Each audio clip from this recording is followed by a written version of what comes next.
New at 5, an Oahu man who endured 2 heart operations is thriving in his recovery. As our Mark Carpenter reports, he's not only healthy, he's newly married. 74-year-old Owen Norton has always prided himself on staying active. I'm retired, fully retired, like 6.5 years, and I've been, playing tennis, riding my bike, swimming here and there, and hiking. So I'm pretty active, and life was good. Last year, life took a detour when he noticed sudden shortness of breath, diagnosed as an atrial flutter.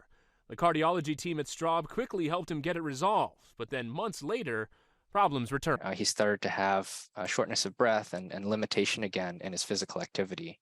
And when we looked on his echocardiogram, again, we saw that the valve was severely narrowed. And now with symptoms, that was our indication to move forward and get the valve treated. Back-to-back heart procedures within a matter of months. Extremely rare, but doctors describe it this way. The first time was calling in the electrician. Now it's time to bring in the plumber. The procedure is called a transcatheter aortic valve replacement, a game changer for heart surgery. What we can do is use a specially designed valve that can be compressed. That allows us to put it in through the leg, through an incision about the size of my pinky. We follow the body's own plumbing all the way back to the heart, and then we open up the valve once we're inside the heart. Minimally invasive, and Norton felt better immediately. So good, he decided he wanted to make it official with his fiancée. Within 24 hours, I'm discharged. And they take me down to a wheelchair, drop me off. I said, I feel pretty good. Let's walk down to the Department of Health and let's get the marriage certificate. Let's fill that out. Yep, with hospital bands still on his wrists, they put pen to paper and became newlyweds. I was like, really? Okay. I mean, I was glad, but I was also kind of, don't trip, don't fall, don't. But that's kind of my personality too. I just wanted to take care of everything.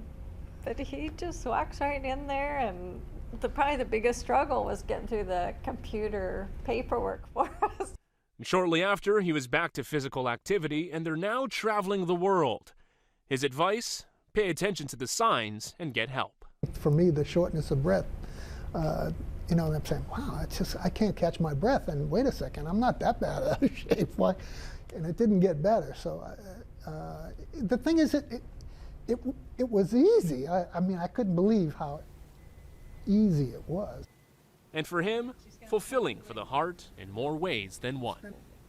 Mark Carpenter, Hawaii News Network. All right, fantastic, Owen. Congratulations.